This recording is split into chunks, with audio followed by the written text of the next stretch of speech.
Sir, இது TV Prakash வந்து ரொம்ப ஆன்டிசிபேட்டடான ஒரு கான்செப்ட். ஸோ ரொம்ப காலமா நிறைய பேர் கேட்டு வர கான்செப்ட். ஸோ ப்ரிப்பரேஷன்லாம் எப்படி போயிட்டு இருக்கு? மக்கள் என்ன எதிர்பார்க்கறாங்க? என்ன மாதிரி ஒரு கான்செப்ட்?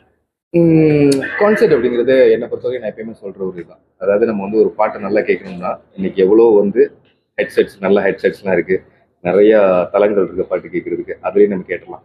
கான்செப்ட் அப்படிங்கிறது வந்து ஒரு எக்ஸ்பீரியன்ஸ், ஒரு வர்றோம், அது வந்து ஒரு ஒரு ஞாபகத்தை சுமந்துட்டு போறது. கண்டிப்பாக அவர் வந்து நிறைய வந்து ஒரு நல்ல பாடல், ஒரு நல்ல மியூசிக் கொடுத்துருக்கிறாரு, இது வரைக்கும் நல்ல இசைகள் கொடுத்துருக்கிறாரு. அதே மாதிரி நம்ம நாட்டு கலைஞர்களும் நிறைய பாட வச்சிருக்கிறாரு. இப்போ அடுத்து கூட இப்போ கொஞ்சம் வந்து நான் பேசிட்டு இருக்கோம்னு கூட சொன்னாரு. அடுத்து ஒரு இதில் வந்து நம்ம நாட்டு கலைஞர்கள் ஒரு ஆள் பாடுறாங்க அப்படின்னு. நான் இப்போதைக்கு நான் பேர் ரிவீல் பண்ண முடியாதுன்னு நினைக்கிறேன். அந்த மாதிரி இது வந்து ஒரு எக்ஸ்பீரியன்ஸ் இருக்கும். எங்களால் முடிஞ்ச அளவுக்கு என்றைக்குமே நாங்கள் வந்து ஒரு ஒரு நான் பர்சனலாக நான் வந்து எப்படி பார்ப்பேன்னு சொன்னாக்கா, ஒரு விஷயம் செஞ்சேன்னு சொன்னாக்கா அது வந்து என்னோட அடையாளமாக இருக்கணும்னு ஆசைப்படுவேன். நான் வந்து கம்பெனிக்கு வந்து ஒரு டெக்லைனே வந்துட்டு ஒரு பிரம்மாண்டத்தின் அடையாளம் அப்படின்னு சொல்லி வச்சுட்டு நான் அதை வந்து சிம்பிளாக செஞ்சிட முடியாது. எங்களால் இந்த பட்ஜெட்டுக்கு வந்து எவ்வளோ நல்லா பண்ண முடியுமோ அவ்வளோ நல்லா பண்ணியிருக்கிறோம். ஒரு நல்ல எக்ஸ்பீரியனாக இருக்கும். சர்ப்ரைஸ் ஒன்றும் இல்லை, எல்லாமே வந்து சொல்லிட்டோம்.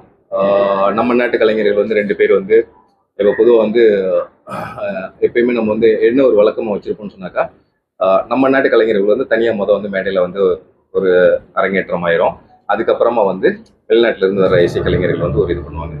இந்த வாட்டி நம்ம என்ன பண்ணிருக்கோம் சொன்னாக்கா, நம்ம நாட்டு கலைஞர்கள் வந்து அவங்க கூட சேர்ந்து, இப்போ உதாரணத்துக்கு யோகி பி சார், அவர் வந்து அதில் பாடியிருக்கிறாரு, அவர் வந்து அவர் இசையில பாடியிருக்கிறாரு.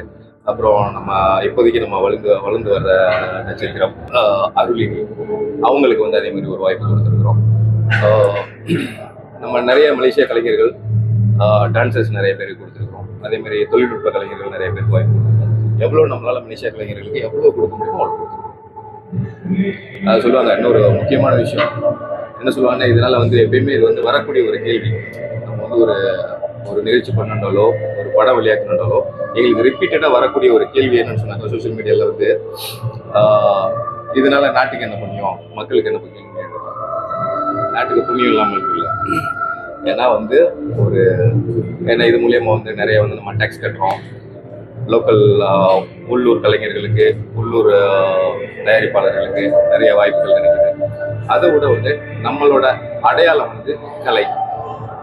நம்ம அந்த கலை வந்து இல்லைன்னு வச்சுக்கணும், ஒரு படத்தை வந்து நம்ம கொண்டாடல, ஒரு படத்தை வந்து நம்ம இது பண்ணலன்னு வச்சுக்கலாம், காலப்போக்கில் நம்மளோட அடையாளமே இல்லாமல் போகுது. அதனால இதை இப்போ சமீபத்தில் கூட நான் ஒரு இதில் கூட படித்தேன். ஆனால் நான் அது ரொம்ப நாள் நான் சொல்லிக்கிட்டு இருந்தேன். அது உண்மையான ஒரு விஷயம்.